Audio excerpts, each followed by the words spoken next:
Science Fantastic with Professor Michio Kaku. This is Science Fantastic with Professor Michio Kaku. On Science Fantastic, we profile the amazing, jaw-dropping scientific discoveries that are revolutionizing our world and touching our lives. And in this hour, we're going to talk about one of the most interesting topics in all of medicine, and that is the aging process. Why do we get old? Is it possible that one day we can stop the clock, reverse the aging process? Well, here's a doctor who says, well, yeah, it may be possible. He is Dr. Michael Fossel, MD, PhD from Stanford University, and author of a book, The Telomerase Revolution, the enzyme that holds the key to human aging and will lead longer, healthier lives. We should say that telomeres are, we think, the clock inside cells. After 40 to 60 reproductions, the cell goes into senescence and eventually dies. In fact, some people think that's one reason why we die. However, this enzyme may actually allow you to stop the clock. And so does that mean that this is the fountain of youth?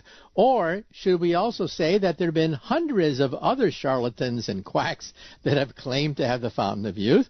However, this one has been looked at very seriously by scientists around the world.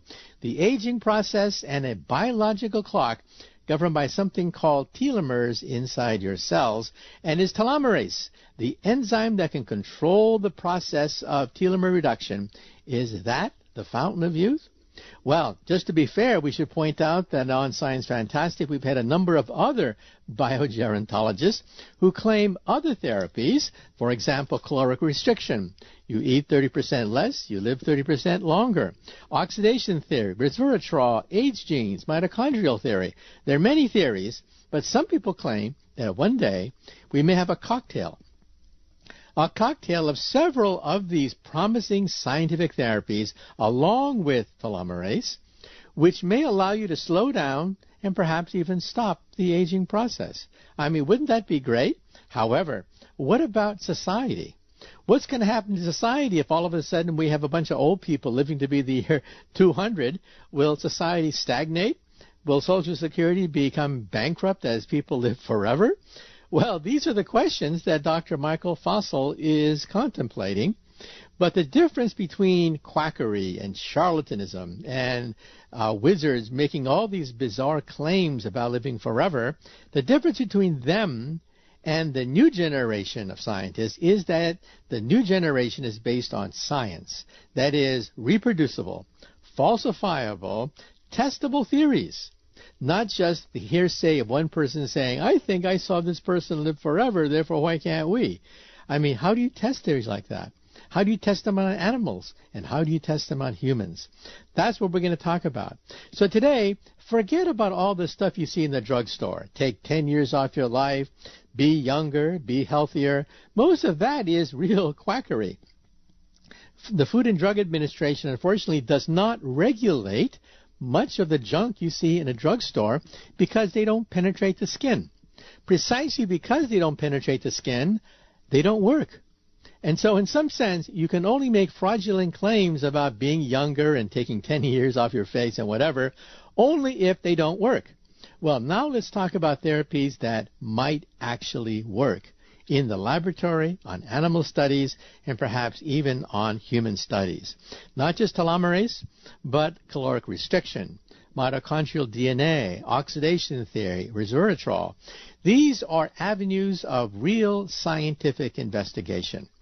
And we should also point out that at the Joint Corporation in Menlo Park, they have actually immortalized a skin cell, a human cell that lives forever in a petri dish.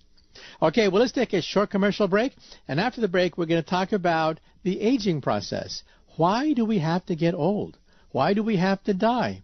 Is it possible that we can stop the clock? Is it possible that we understand it? Is it possible that we can slow it down? Is it possible that one day we might be able to reverse it? Now, let me be very clear. There's been charlatans and hoaxers and tricksters for generations talking about the promise of living forever. Kings and queens have set out expeditions hoping to find the fountain of youth, but to no avail. But what about modern science? With us today is Dr. Michael Fossel. He's a PhD and a MD from Stanford University, author of a number of books. We're going to talk about his latest book today, The Telomerase Revolution, the enzyme that holds the key to human aging and will lead to longer, healthier lives. We should also point out that he's the author of Reversing Human Aging, also Cells, Aging, and Human Disease. And he's been on Good Morning America 2020 and a number of national shows. And his website is www.michaelfossel.com. That's Fossel, one word, michaelfossel.com. So, Dr. Fossel, glad you could be on Science Fantastic. Michio, my pleasure. Thanks for having me. Okay, the first question that we always ask our guests is, how did you, as a youth, when you were 10 or so years old, how did you as a youth first get interested in science? I think it's one of those things that sneaks up on you, like so many things. You know, why am I interested in gardening? Why is someone else interested in cooking? It sneaks up on you. And I discovered in high school that I was trying to take all the physics courses I could. Actually set up a course on particle physics. Is that right? It was a delight to me. Yeah, well, that's what I do for a living. I know. Go on. Okay. And then what got you interested in the question of the aging process? What got me interested was an odd thing. It was people's responses. I was teaching courses on neurobiology and the development of the nervous system, but whenever I talk about the other end of life, how does the nervous system fall apart, for example, with Alzheimer's, people tended to shrug and say, well, it just happens. And any time people say things just happen, it gets my goat. I begin to wonder what we're missing. I suspected there was a lot more to it than that, so off I went. Okay, now here's a big question. What actually is aging anyway? Because, of course, kings and queens, they have spent entire fortunes looking for the fountain of youth, as if youth could be encapsulated in a liquid or an elixir. What do you think is aging, therefore? Well, so many people think of it as just entropy. That is, as it were, things just fall apart, they just rust, things come apart over time. What do you expect? But as a biologist, you have to recognize that all living things are sort of a balance between entropy and maintenance. That is, aging is not simply entropy. It's a failure of maintenance. That's why, we look at dogs and they age faster than we do. Progeric children do. Bacteria age quickly, or at least yeast organisms do. Other things live longer than we do. It clearly isn't a matter of just entropy. There's more to it than that. And again, anytime people say it's, quote, just entropy, it gets me curious about what we're missing. I've long suspected that aging was a much more complex phenomenon than it just happens, or it's just entropy. Again, biologically, it's a failure of maintenance in the face of entropy. And it doesn't always happen. There are cases of cellular lines that don't age. Example, you right now are presumably several decades old, and you got the bulk of yourself from your mother. She got it from her mother. And when you inherited it, that cellular line hadn't aged and had been in existence for probably about 3.5 billion years, looking backwards. Well, how come that cell line didn't age, and yet you and I age in a matter of decades? There's clearly something going on more than it just happens. Okay, now there are many approaches to the question of aging. Some people say, as you correctly pointed out, entropy. Things break down, DNA begins to wear out and not perform as good as it used to. However, we also had Dr. Leonard Hayflick on the airwaves, and he claims there's something called a biological clock, that maybe the clock is ticking away and it was reset when we were born. But what are your thoughts about whether there's a biological clock in our bodies? Well, I think that's exactly it. I have to say, Len is my favorite curmudgeon in the world. He's a hero of mine because he's one of those people, as you look back historically, who had the guts to stand up and say, here's what everyone believes, and they're wrong. And that's happened repeatedly, whether it was, the idea that the Earth was the center of the solar system, or that physics was no more than classical physics back 100 years ago, or that aging just happened. Now, what had happened was everyone was saying that cells don't age. They only age when you're in an organism. And Len stood up back more than 50 years ago and said, that's just not right. Cells do age.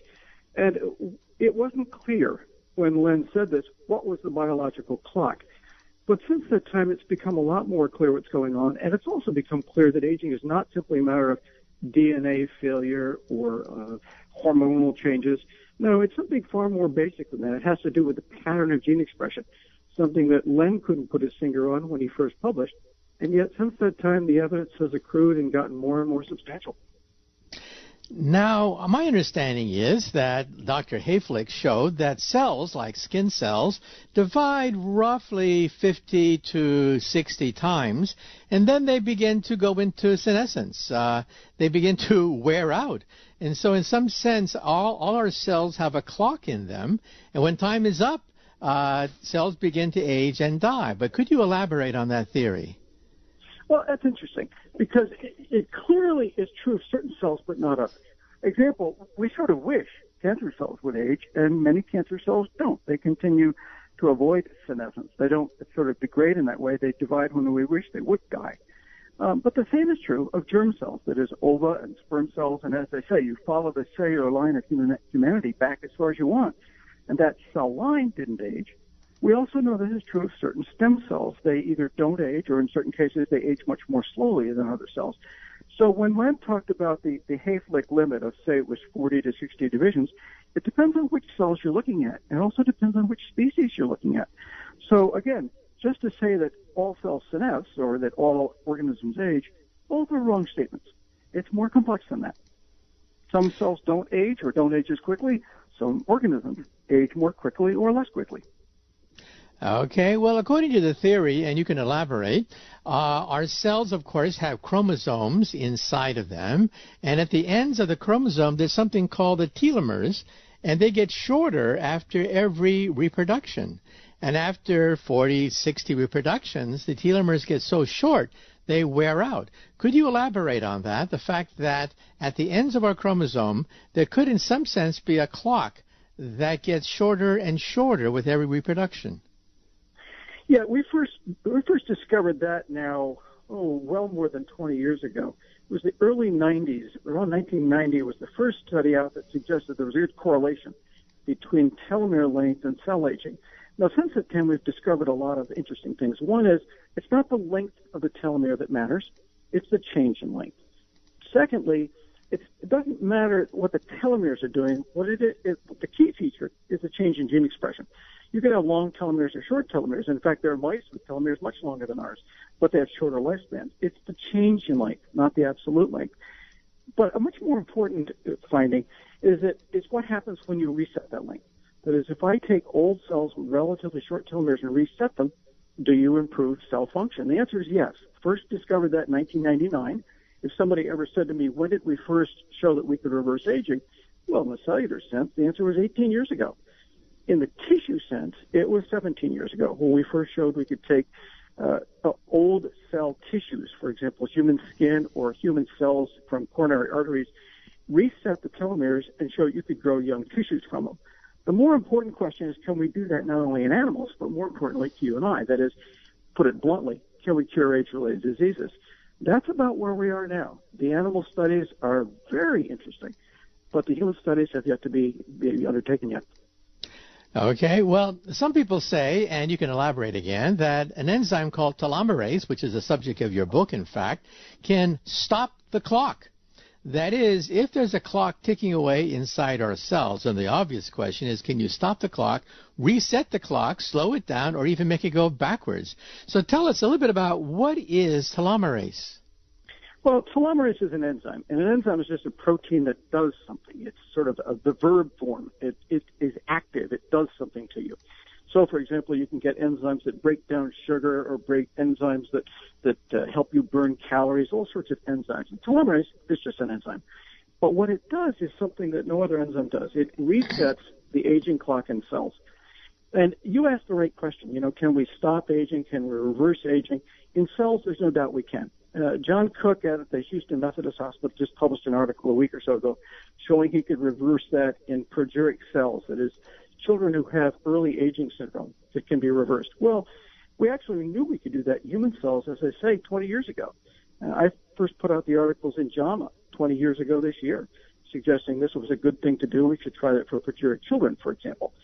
But it's only more recently that we've gone beyond that and shown that not only can you reset the aging process in cells and tissues, but we can apparently reset them in animals. For example, there was an article that came out now about 4 years ago well, actually, there was one 5 years ago out of Harvard showing we could do this with a technique I couldn't apply to patients. But about 4 years ago, a colleague of mine in Madrid showed that she could reset aging in animals themselves, not just tissues or cells, and reverse many of the changes that we see with age-related diseases. So things have gone a lot further than people realize, and yet there's a lot we don't know, and there's a lot we haven't gone to human testing yet. So it's still an open area. Okay, well, I heard a story that at the Geron Corporation, they've taken ordinary human skin cells, put them in a petri dish, hit it with the enzyme telomerase, which stops the clock, and these cells, instead of dividing 40, 60 times, they've divided hundreds, maybe even thousands of times, and they have been immortalized. In fact, there's a new word in the English language, to immortalize a cell. What are your thoughts about this? Well, I think that's entirely possible. It depends what you do with telomerase. If you just put it in once, you can reset the telomere length, reset aging in cells, and then you just, instead of having a few more divisions left, you can go right back to having, say, 40 or 50 divisions. But if you put in the gene and allow it to continue to express itself, then yes, you may have immortalized the cell in the sense that it doesn't have 50 or 60 divisions left. It has an indefinite number. We just don't know. So it depends exactly what you do. The key from my perspective, and I think for a lot of us, is not a philosophical question. I often used to say when I was executive director of American Aging Association, I used to say that most of the theories of aging aren't theories because you can't actually test them. They're philosophy. And that's interesting, but that's not science. But what we're interested in is not only testing these things, but taking them to a practical human outcome. From my perspective, and again, I think many people share this, the question isn't so much what is aging or what is Alzheimer's, for example, but what's the most effective clinical way of reversing it? That is, can we cure these things? Not just talk about them, but do something about them. Okay, well, some people say that, telomerase may allow you to, quote, stop the clock. However, cancer cells are also immortal, and apparently they just live forever, keep on dividing. In fact, that's why they kill you. That's why cancer cell is so dangerous, precisely because they are immortal and divide forever, creating a tumor, that cancer cells also use telomerase as a trick to immortalize themselves, to become lethal. So what are your thoughts about that? Well, that's partly true. And anybody who ignored that concern, I think, would be naive. But what you have to remember is a few things. One is that telomerase doesn't actually cause cancer. What it does is it permits cancer. There are at least two stages before that have to sort of go awry before you can end up with cancer, one of which involves gene damage itself, that is mutation, and the other of which involves sort of bypassing what's called a cell cycle breaking system. And only after that does telomerase become the final hurdle in a sense. So telomerase doesn't cause cancer. Telomerase is a ways down the road, but still, for a cancer cell to continue to divide, it needs something like telomerase to Okay, Dr. Fussell, we're going to have to take a short commercial break, but after the break, we're going to continue a discussion of your book, The Telomerase Revolution, the enzyme that holds the key to human aging and will lead to longer, healthier lives.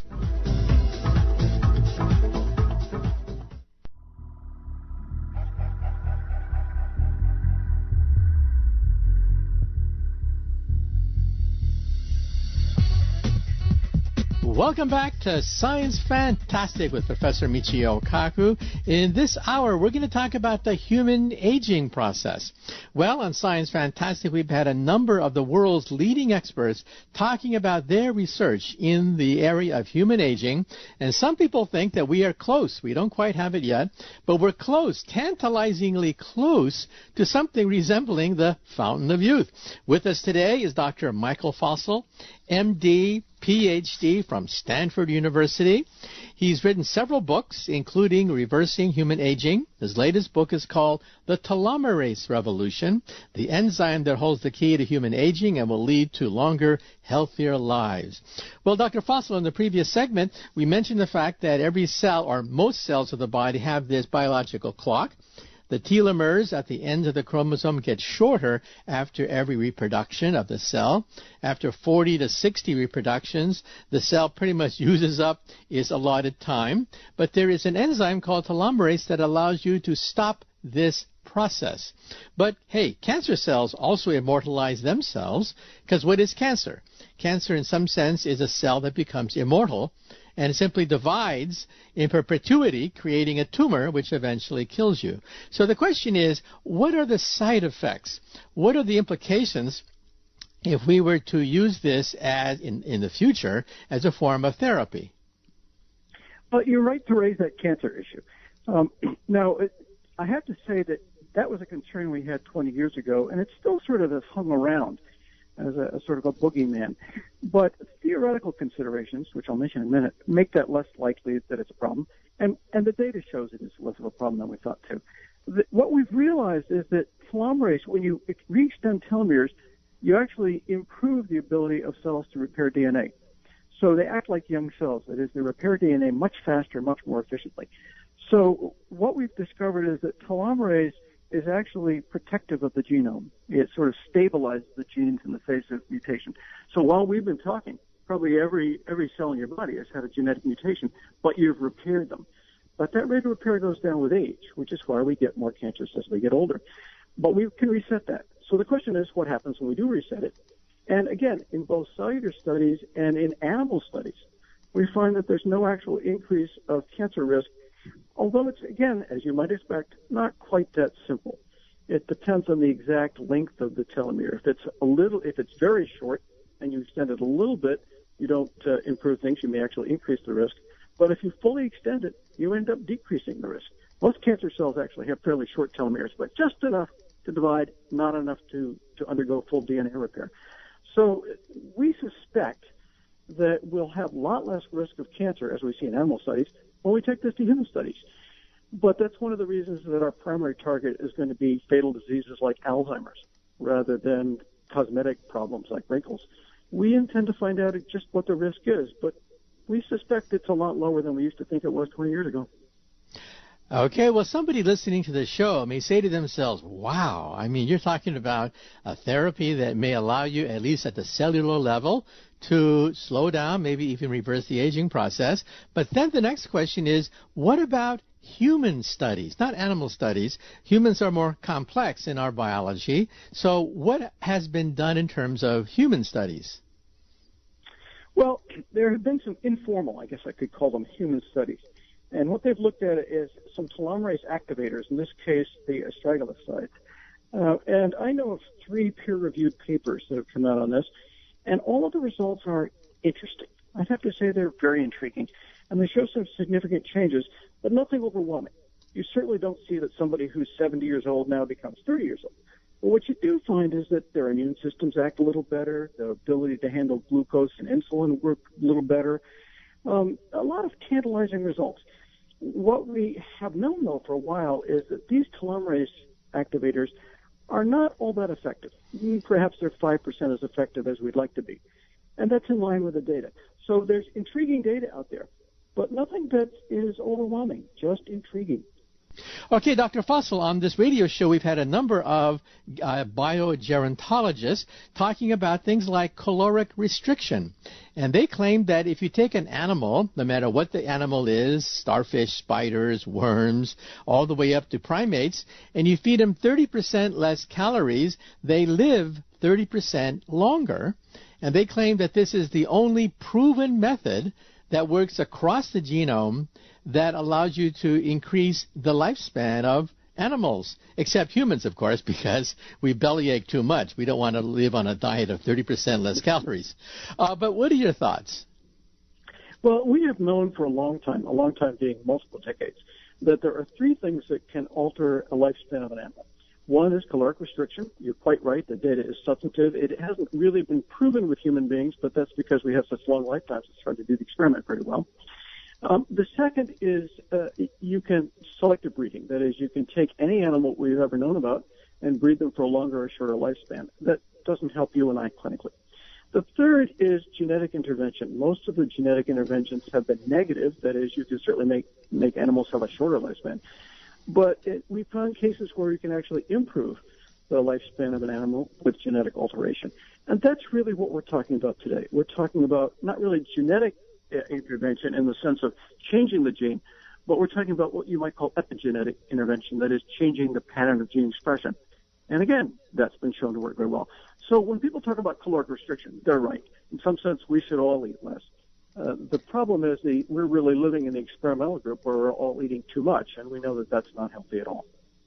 Okay, well, some people go one step further and say that there's a gene called the sirtuin gene that helps to regulate this process, and the protein or the enzyme created by the sirtuin gene is called resveratrol, and quite frankly, it's created some kind of a blip on conspiracy theorist websites who claim that perhaps that's the secret fountain of youth. I tend to disagree, but what are your thoughts about those people who swear by enzymes like resveratrol, which may slow down the oxidation process? What are your thoughts? Well, I find myself agreeing with you, which doesn't surprise me one bit. I think it's like the blind men and the elephant. They're looking at a small piece of the elephant rather than the whole elephant. And they are right in a sense, in that any time you find an abnormal process, for example, the processes we're dealing with caloric restriction or DNA repair enzymes, if you just sort of fiddle with that one system, you can find improvements or you can find ways to ruin the system. And that doesn't surprise me.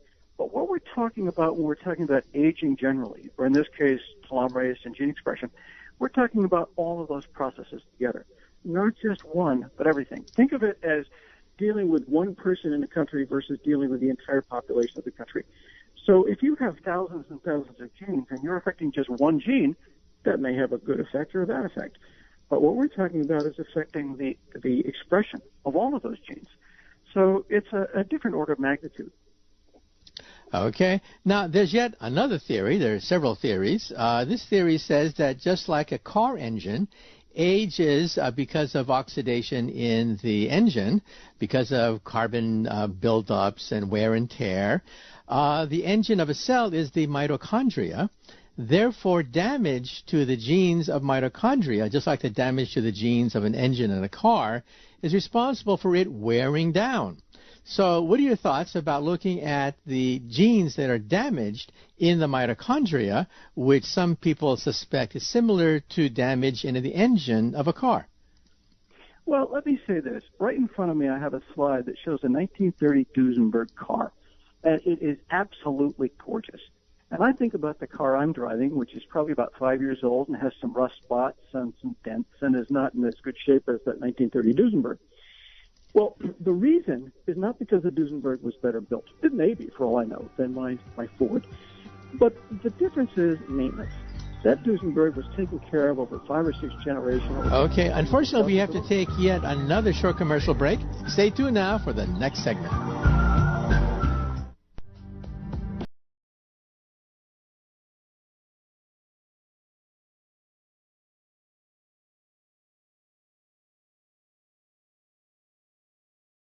Kaku. The book is called The Telomerase Revolution. That's Telomerase.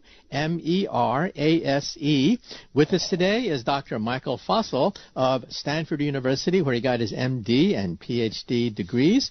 And we're talking about, well, is it possible to slow down the aging process?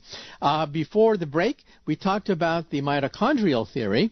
That is, just like the engine of a car is where aging takes place because of the wear and tear, moving parts, combustion, and so on and so forth. The engine of a cell is called mitochondria, and therefore by looking at the breakdown of the genes in the mitochondria, we can isolate where most of the wear and tear of the aging process takes place. So, Dr. Fossel, what are your thoughts? Well, it turns out that every mitochondria you have in your body, you got from your mother, she from her mother. Now, that cell line is called eukaryotic cell line, and the mitochondria have been in that cell line for about 1.5 billion years. They didn't age, and yet they age in a matter of decades in you and I. It turns out that the key has to do with telomere again. It turns out that most of the aerobic enzymes, the enzymes that are responsible for mitochondrial function, come from the nucleus, and those all have a lower rate of expression as a result of telomere shortening. So while mitochondrial changes are critical, it turns out they're secondary. And again, secondary to gene expression changes that occur because of mitochondrial changes. So again, the theory holds together pretty well, and we can reset it.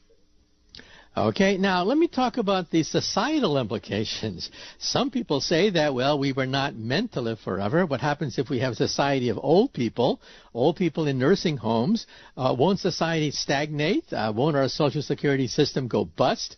What are your thoughts about what happens if we do live forever? Well, first of all, let me say we will never live forever. If nothing else, you'll slip in the bathtub and that'll be the end of you.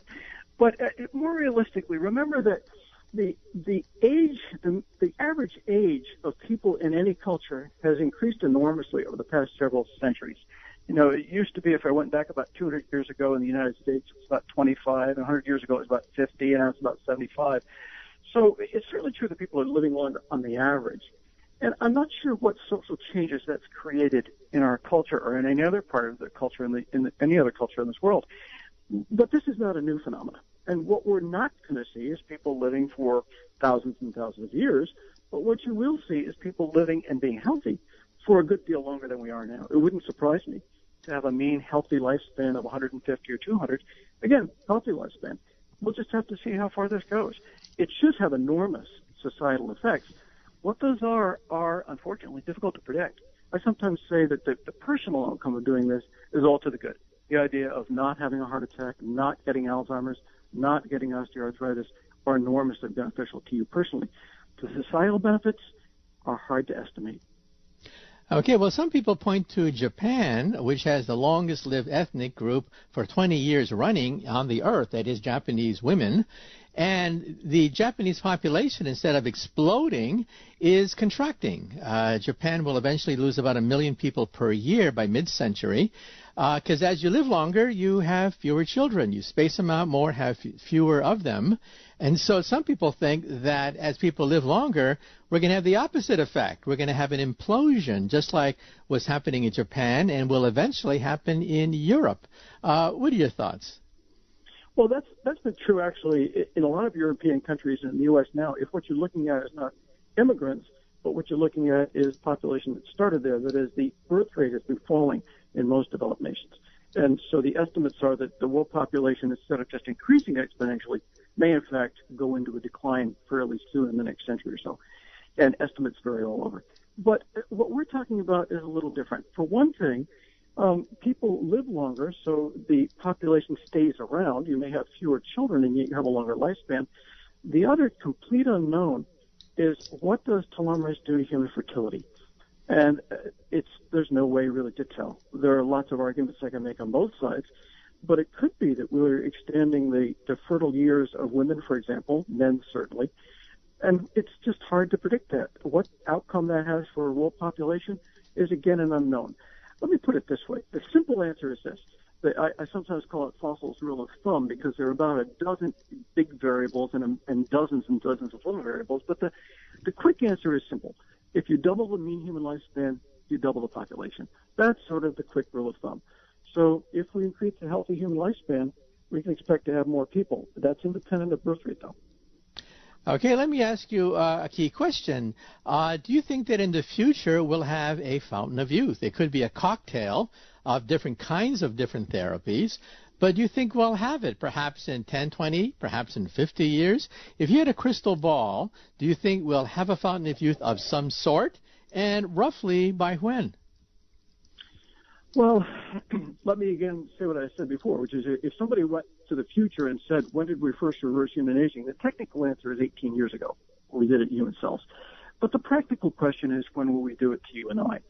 And if what we're talking about is not a fountain of youth in the sense of living forever and being 20, but at least demonstrating that we can reverse much of the aging process, I think we'll be able to demonstrate that within the next 24 months, frankly. The next 24 months? I think so, but let me put it differently. If I go to the FDA and said I had an anti-aging therapy, their policy, I think it's appropriate, for the last 20 years has been not to be willing to look at any FDA trials that involve reversing aging. What they're asking us to do, all of us, is to come to them with a trial that looks at an age-related disease, for example, Alzheimer's disease. So I think that we'll be able to focus on specific age-related diseases and demonstrate we can reverse some of these age-related diseases, and that the first demonstration will occur within the next 2 years. Yes. So you think that the fountain of youth is not out of the question? Is that what you're saying? Well, I wouldn't want to call it the fountain of youth, but at least the fountain of not having so many age-related diseases. I guess I'll take a more practical bent. Okay, good. Well, unfortunately, our time is up. Once again, thank you so much for being on Science Fantastic. Our special guest has been Dr. Michael Fossel. The book is called The Telomerase Revolution, the enzyme that holds the key to human aging and will lead to longer, healthier lives. His website is www.michaelfossel.com, one word, Fossel.com. Science Fantastic with Professor Michio Kaku. This is Science Fantastic with Professor Michio Kaku. On Science Fantastic, we profile some of the most amazing developments in science and technology that affect our lives. And in this hour, we're going to throw the lines open because this hour is your hour. Okay, well, let's move right on now to the first listener phone call.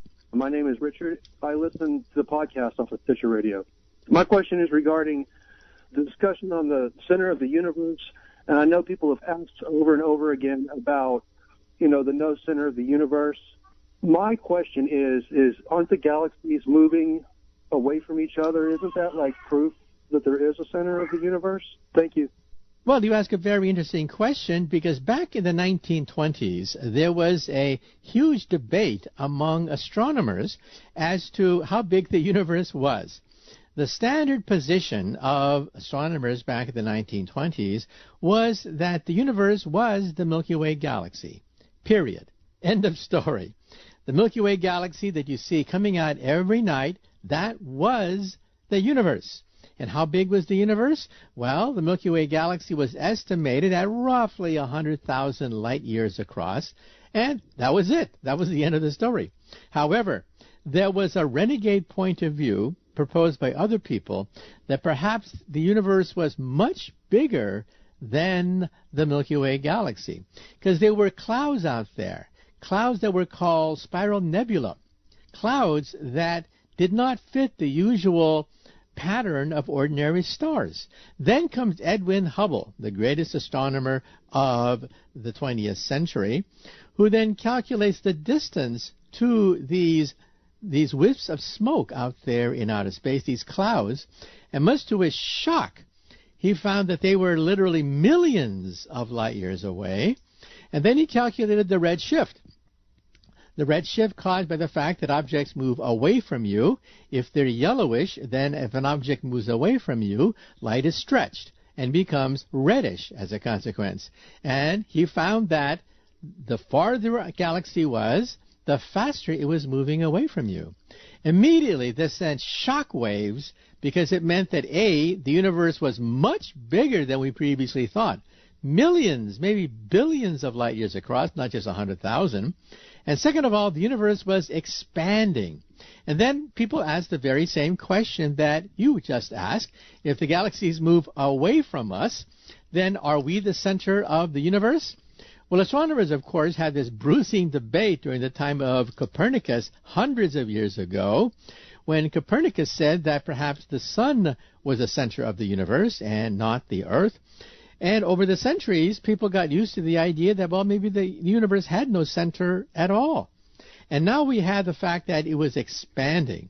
So if the universe is a balloon of some sort, this is the analogy that every astronomer uses in astronomy class, and you paint dots on this balloon and you inflate the balloon, then at any point on the balloon, you think that all the other points on the balloon are moving away from you. In fact, the farther it is away from you, the faster it moves away from you.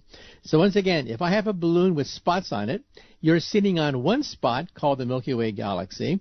All the spots are moving away from you, but the balloon has no center. In fact, at any point on the balloon, every point thinks that they are the center of the universe because all the galaxies are moving away from it. So then you see that the universe has no center. It's uniformly blowing up from any point of view. Then the next question is, well, what is the universe expanding into? This, of course, has caused tremendous debate among astronomers.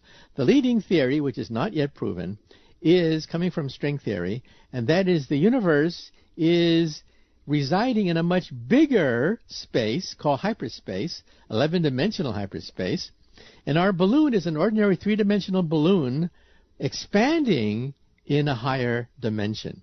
So what is the universe expanding into? The 11th dimension. And if you want to read more about this hyperspace theory, get a copy of my book, Hyperspace, and also Parallel Worlds. Books that high school kids have written to me about, and books which hopefully answer the question, if the universe is expanding, what is it expanding into? And by the way, if you're a bug on a balloon, and the balloon is expanding, from where did the balloon expand from? There's no point on the balloon from which it expanded, because of course the balloon expanded in the third dimension. So from a bug's point of view, the third dimension is hyperspace. Okay, well, let's move right along now to the next listener phone call. This is Hunter calling from Cape Girardeau, Missouri. I was wondering if you could explain exactly what dark matter is. Thanks. Well, it turns out that we're going to have an eclipse pretty soon. I'll be speaking in Missouri at Southeast Missouri State University, not far from where you are. Anyway, dark matter is a new form of matter. Every high school textbook on the planet Earth says that the universe is mainly made out of atoms. That's it. From hydrogen to uranium and a few elements beyond that, that's what the world is made of. Wrong. We now realize that we jumped the gun, that most of the universe is actually not made out of atoms at all. And we first discovered that by looking at galaxies. Galaxies rotate, but they rotate 10 times too fast. By using Isaac Newton's laws of motion, we can show that the spinning of galaxies spin 10 times too fast, and by rights they should fly apart. We should be flying apart. The Earth is a byproduct of the fact that the Milky Way galaxy is stable, but it shouldn't be. By rights, the universe, the galaxy should fly apart. So, astronomers had to invent something called dark matter, which is invisible, which surrounds the galaxy, keeping it intact. Now, that was just a theory. Now we have maps of dark matter, because when light goes through dark matter, it bends. Even though dark matter is invisible, light will bend as it goes through dark matter. And using computers, that gives us beautiful maps of dark matter throughout the universe. And sure enough, it turns out that every galaxy has a halo surrounding it, a halo that keeps it together. What is dark matter? We don't know. We think it's a new subatomic particle. The leading theory is coming from string theory, which says that the next octave, the next vibrations of the string, beyond the proton and the neutron, is dark matter. And dark matter is made out of something called sparticles. Sparticles are superparticles predicted by superstring theory. The theory has not yet been verified, but dark matter has definitely been seen, quote unquote, using telescopes that allow you to calculate the bending of starlight. What is it? We're not sure.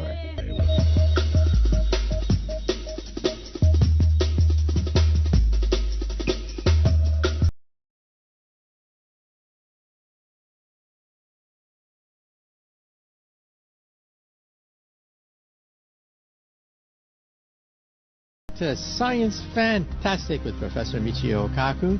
The lines are open. Let's take the next listener phone call. My name is Jason. I'm calling from Coalinga, California. I'm driving along the freeway. I don't know what radio station. Would it be possible to build a super highway, continental highway across the Bering Straits, and then a super highway from the tip of South America down to Antarctica, and then tunnel through the Antarctic continent, and have another land bridge or another superhighway crossover to Africa to eliminate the pollution of the oceans with all the ships? Thanks. Well, you ask a pretty tall order. Let me say that the short answer to your question is yes.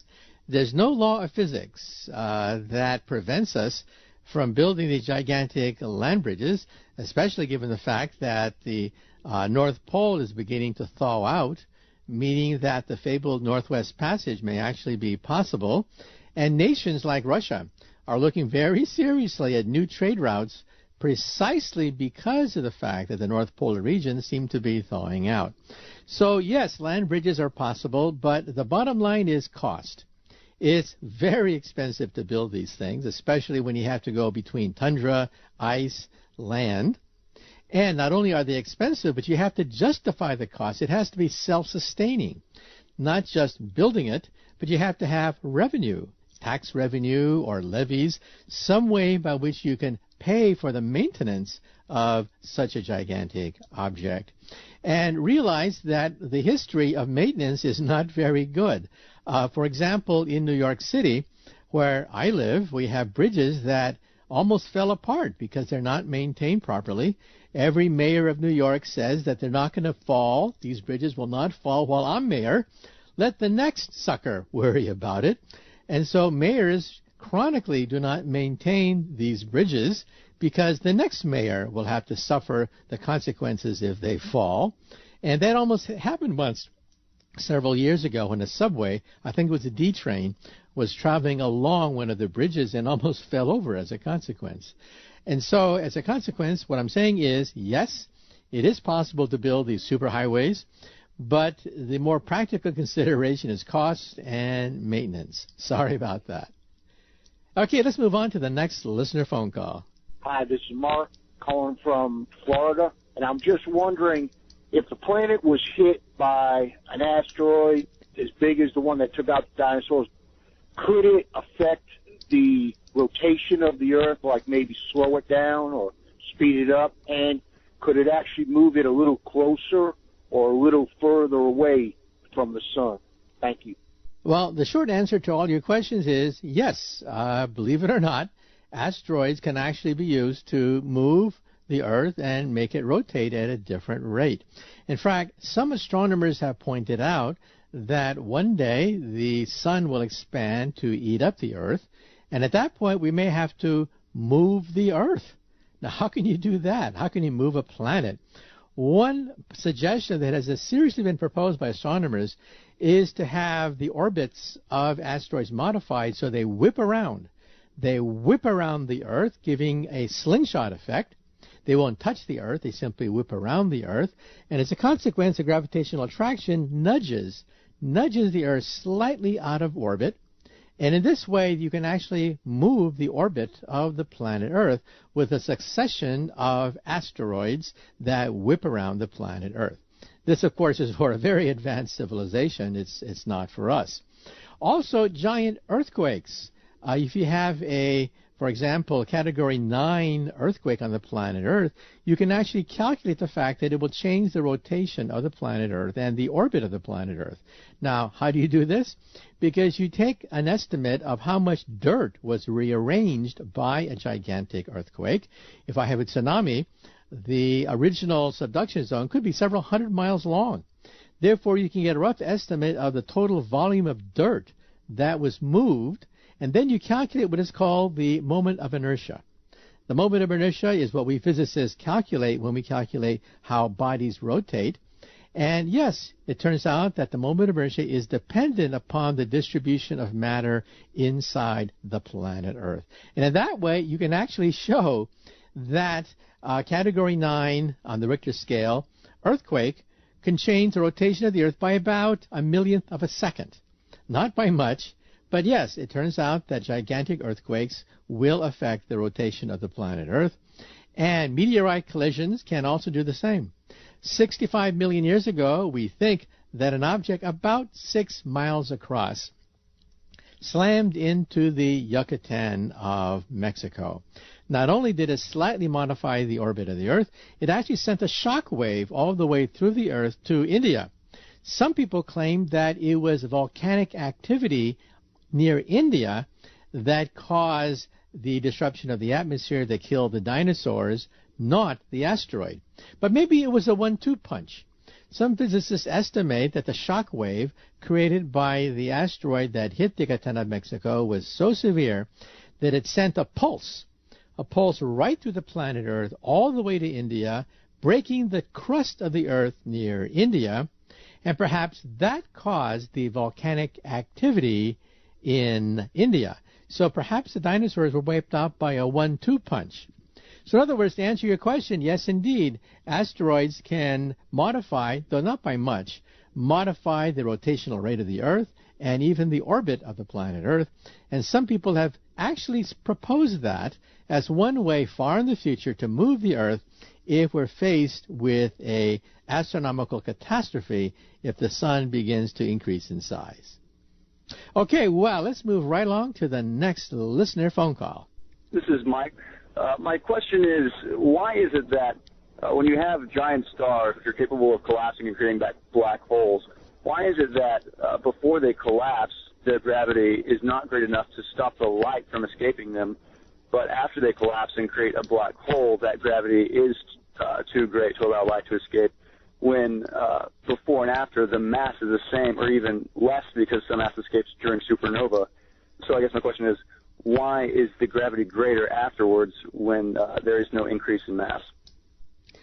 Well, you ask a very interesting question. It turns out that the mass before and after the collapse is the same. So if you're a very far distance from a star that's dying and the star is collapsing into a black hole, the gravity that you feel from a large distance is the same. It doesn't change at all. However, as you get closer to the black hole, then of course you can start to see distortions. First of all, even far from the black hole, light will bend. Light will bend as it goes around a massive star as it collapses. But then, after the collapse, it turns out that light inside the black hole cannot escape. But light from the outside can very easily whip around the black hole and meet your eyes a good distance away. So there is a sphere surrounding the black hole called the Schwarzschild sphere, or the point of no return. Light inside the Schwarzschild sphere cannot escape, as you pointed out. But light outside the sphere can wrap around the sphere just as if the sphere wasn't there at all. It was just an ordinary piece of matter that didn't collapse. So to summarize, from a far distance, whether or not the black hole has collapsed, the gravity is the same. I repeat, the same far away from a black hole, whether or not it has collapsed. The only difference is the collapse itself. The difference takes place in this invisible sphere called the Schwarzschild sphere, with a radius called the Schwarzschild radius. Inside that sphere, light cannot escape. But light outside the sphere can certainly whip around the black hole. So there's no contradiction between the before and the after picture. Okay, well, let's move right along now to the next listener phone call. My name's Steve. I'm calling from New Mexico. My comment is the whole hydrogen thing and wind. And I'm thinking that, okay, if you have a vehicle, okay, and the vehicle is moving, it's creating wind power. So why can't you use that wind power to then convert the hydrogen into energy? Okay, well, you're asking a question. That is, if I have hydrogen or whatever that propels a car, it creates wind, and why can't you use the wind to generate energy? Well, you can. However, you lose energy in the process. And this is the first law of thermodynamics. So when you convert energy from one form to another, the total amount of energy conversion is the same. You don't lose energy, but you lose energy in the form of waste heat and vibrations and sound, stuff like that. So if you take energy from a car and convert it to convert it to electrical energy, you lose some energy in the process. Now, for example, think of your own car. Your own car has downtime, and so the wheels of the car will actually generate electricity, which is then used to recharge your car batteries. And so when you are low on your car battery, what do? You drive your car. The excess energy created by your car is used to recharge your batteries. So in that sense, we do use this principle. We use the principle that, yes, you can take the excess energy and use it to recharge your battery. And you can also do that with wind power, but like I said before, you lose energy in the process. That's also the second law of thermodynamics now. And so it's not practical. And so, in other words, it is possible that some of the wind power could be used to, for example, recharge your batteries, which we already use when your tires start to move. However, it's not that practical because you're not going to get that much energy because you get energy loss. So the answer to your question is yes, it's possible, but some inventor has to make it economically practical as well. Okay, let's move right along to the next listener phone call. This is Bill from Portland, Oregon. And the question I have, the prediction that Professor Hawkins has made, that we need to depart from the Earth and go to another planet because eventually the sun will destroy the Earth. And I'm just wondering if that is true, what are the physics behind that type of happening? Thank you. Okay, well, the physics behind that statement is rather solid, and that is in about 5 more billion years, the sun will exhaust most of its hydrogen fuel and then turn into a helium-burning star. At that point, it'll begin to expand very rapidly, expand so much that the orbit of the Earth will be inside the atmosphere of the sun. In other words, we will have one last nice day 5 billion years from now. The sky will be on fire. The sun will expand from horizon to horizon, and the sky will be on fire, meaning that the mountains will melt, the oceans will boil away, and the earth will go back into the sun. So the Bible says, from dust to dust, ashes to ashes. Physicists say that from stardust we came, and stardust we will return. Now, how do we know this?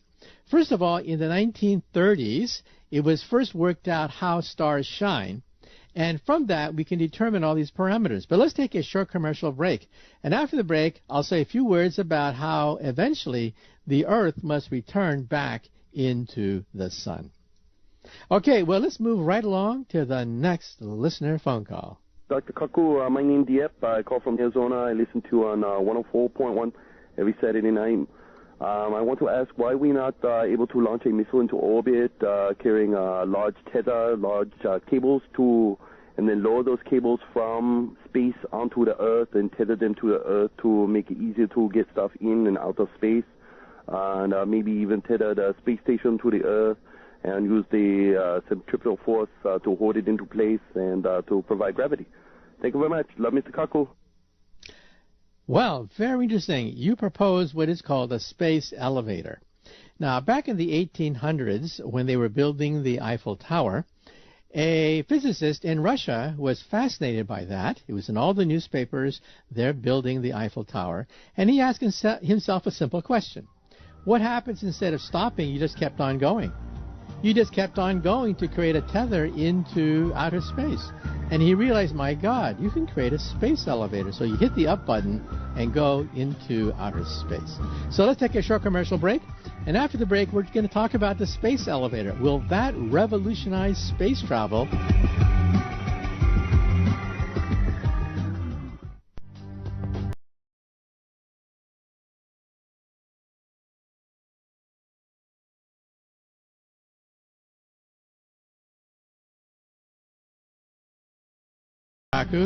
It's your hour in this hour. This is when you can give us a call and get on Science Fantastic. Give us a call by calling the magic number. Well, before the break, we had a question. What happens if you could create a tether from outer space to the planet Earth so you could ride this conveyor belt into heavens? That's called a space elevator. When Tsiolkovsky first proposed this in the 1800s, people scoffed at the idea and said, well, what keeps the elevator afloat? Why doesn't it fall down? And he said, centrifugal force. Think of a ball on a string. When you spin a ball on a string, why doesn't the ball fall? Because of a balancing of centripetal and centrifugal force. That's why the ball doesn't fall. So think of a tether going into outer space with a ball at the end of the tether. The Earth spins. At the surface of the Earth on the equator, you're moving at 1,000 miles per hour. 1,000 miles per hour on the circumference of the Earth. That's because the Earth is about 24,000 miles in circumference. and there are 24 hours in a day, so you divide, bingo, you get 1,000 miles per hour. That's how fast you are traveling just by doing nothing on the equator. Now launch a ball from the equator into space connected with a tether. The ball is a ball on a string. It goes around the Earth, and it never falls. It never falls because of centrifugal force. So this was a great idea. But then, using Newton's laws of motion, you could calculate the tension on the tether. And that's when everything fell apart. It turns out the stress on the tether would snap steel. Steel, the hardest substance known to science back in the 1800s, would snap if you built such a tether. Well, that's the way it went for 100 years until the creation of nanotechnology. Now we have carbon nanotubes that in principle are strong enough to keep the tether from snapping, meaning that space elevators may actually be possible. However, what's the catch? The catch is that the amount of carbon nanotubes is much larger than that we can produce at the present time. In other words, we can only produce small quantities of pure carbon nanotubes that are stronger than steel, about 1 centimeter or so. But we need a tether longer than 1 centimeter. We want a tether that is thousands of miles long into outer space. So it's an engineering problem. It's a technical problem. There's no law of physics preventing us from creating a space elevator. But the technical problems are horrendous. So if somebody in the audience can find a way to create pure carbon nanotubes that are thousands of miles long, you will go down in history as the Thomas Edison of outer space by creating a space elevator. Okay, let's take the next listener phone call. My name is William. Give me any suggestion about getting a layman's level book about magnetism and electricity. I'd be interested in getting a layman's level book of that. Thank you very much. Well, I've written a bunch of books for laymen, however, not about electricity and magnetism. However, on the Internet, I was searching the Internet the other day, and there really are some good books written for the layman concerning electricity and magnetism. But once you learn about that, and you want to know about gravity, and you want to know about universes, and you want to know about quantum theory, then you may want to get a copy of some of the books that I've written, including Hyperspace, Parallel Worlds, and Beyond Einstein. Okay, let's move right along to the next listener phone call. Hi, this is Tim. I'm calling from Michigan. My question regarding thermonuclear fusion. There are principally two types of method of thermonuclear fusion that are pursued by humans on Earth, the inertial confinement method and the magnetic torus method. My question is, are there examples of these two types of attempted fusion processes in nature? Thank you. Well, the answer is yes. Look at the sun. Why does the sun shine? Why do the stars twinkle?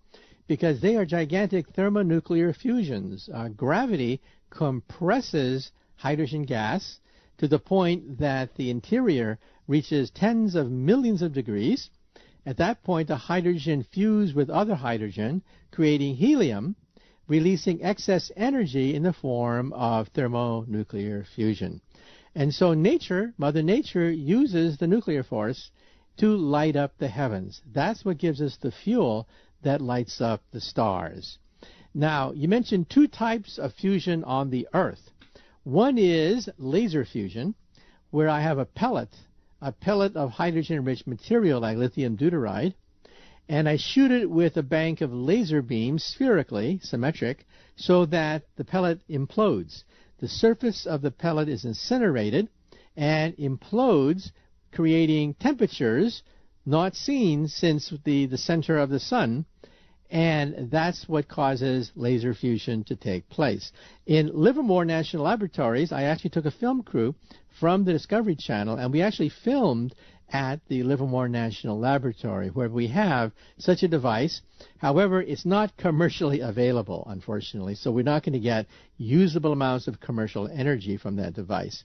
The other device is being built in France, southern France, in Cardache, France. That's called the ITER fusion machine. It uses magnetic fusion. It uses magnetism to confine the hot gas, not gravity. Mother Nature uses gravity of stars to compress the gas. In southern France, we use magnetism to compress the gas. However, that doesn't work yet either. So at the present time, we have no thermonuclear device commercially available. But one day, we think fusion power will give us unlimited energy from seawater.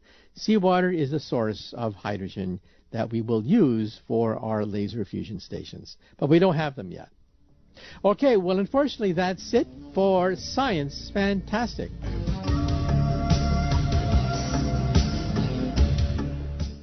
Science Fantastic with Professor Michio Kaku. This is Science Fantastic with Professor Michio Kaku. On Science Fantastic, we profile the amazing, jaw-dropping scientific discoveries which are revolutionizing our world and touching our lives. And once again, in this hour is your hour. Okay, well, let's move right on to the next listener phone call. Jack in Lewisburg, West Virginia. My question is, how do you go from matter being non-living to living? Thank you very much. Well, you ask a question which goes to the heart of the controversy about biology. Several hundred years ago, people believed in something called spontaneous generation, that life could spring from ordinary inanimate matter all by itself. And to prove that, they did an experiment. Take your dinner table and simply leave it out overnight. Well, the next day, sure enough, there are flies, there are maggots, there are all sorts of insects in your food. And so that was, for many centuries, considered to be a proof that spontaneous generation takes place, that life can spontaneously occur from matter. Simply leave your dinner table out overnight. Well, along comes Louis Pasteur and many of the advocates of the germ theory, and they said no. You do not have spontaneous generation of life. Simply take life, for example, your soup that you had tonight, boil it to sterilize it, and put a cover over it. And then the next day, you'll find that the soup is still fresh as ever. And so spontaneous generation of insects take place because insects land on your food and create eggs. Then the next big jump was when we scientists begin to figure out how this process actually takes place. This was done in the 1950s by a graduate student of Nobel laureate Professor Urey. What he did was an experiment that shook the foundations of biology. He simply got a flask of water, put into it some of the elements that we think were present at the beginning of the Earth.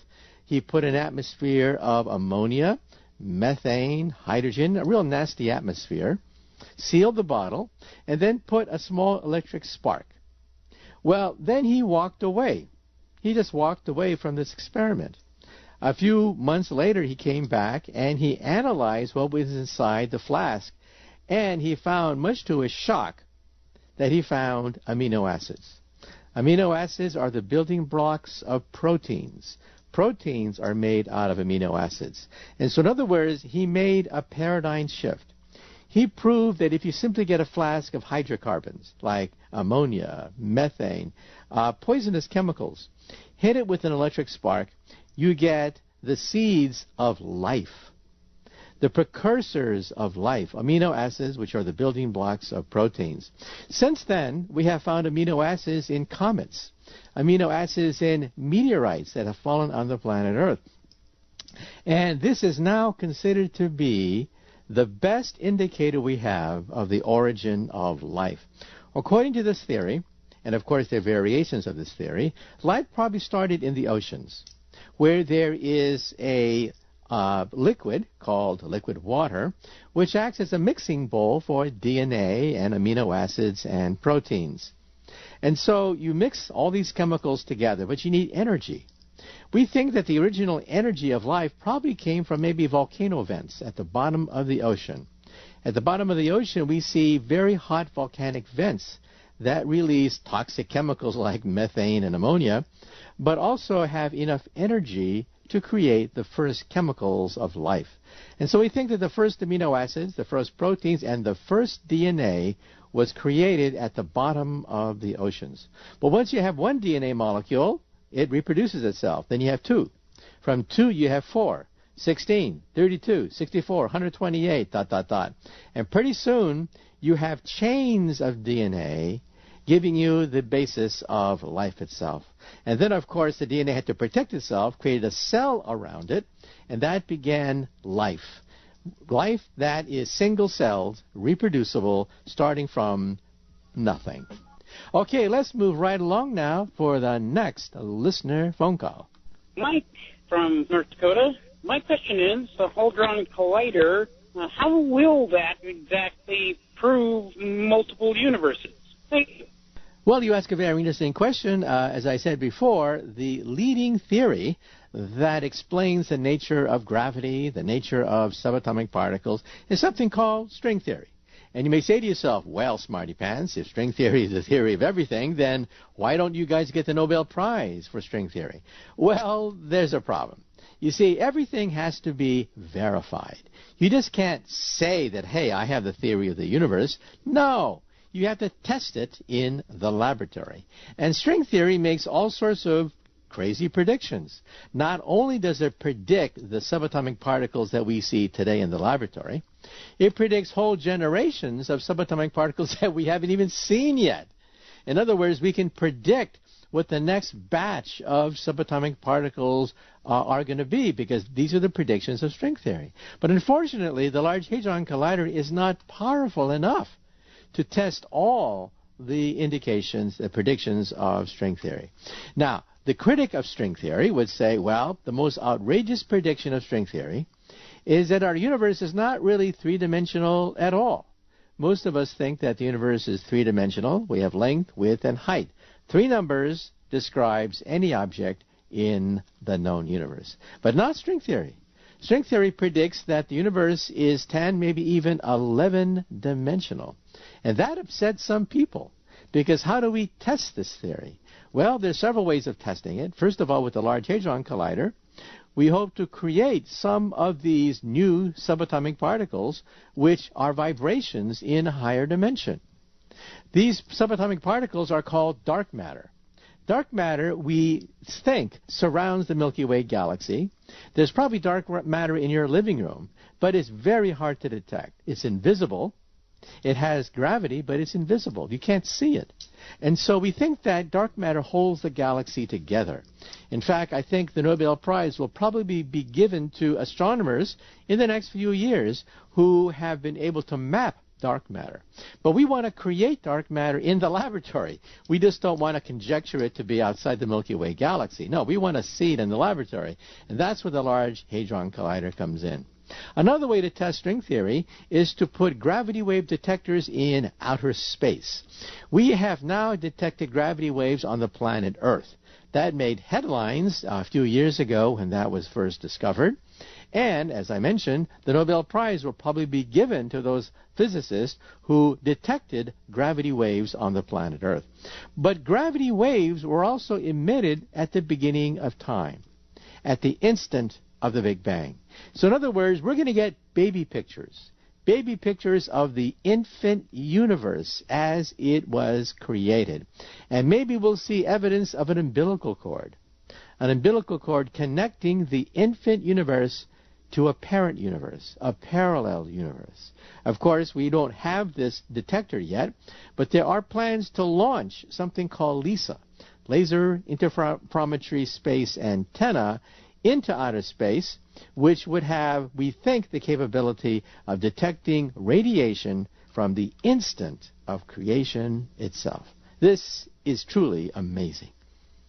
Okay, let's move right on to the next listener phone call. My name is Dylan. I live in Sandpoint, Idaho. I'm calling about time travel and hoverboards, because I've watched Back to the Future. I want you to discuss that. Bye. Okay, well, everyone who's ever watched Michael J. Fox whizzing around the past on a hoverboard has wondered about those two things. Are hoverboards possible, and is time travel possible? Well, let's take these one at a time. First of all, hoverboards. Hoverboards do not exist. you can go to any hobby shop and ask for a hoverboard, and you'll simply get snickers from the salesperson.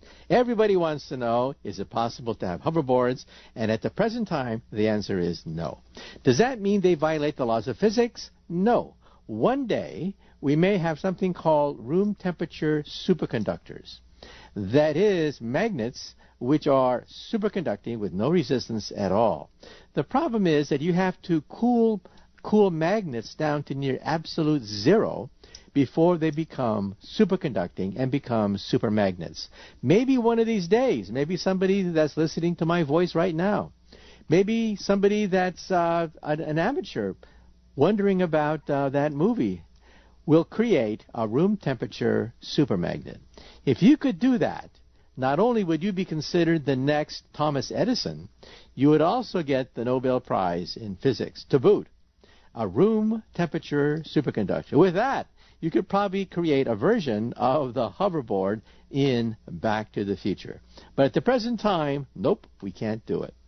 Now, time travel is much more difficult.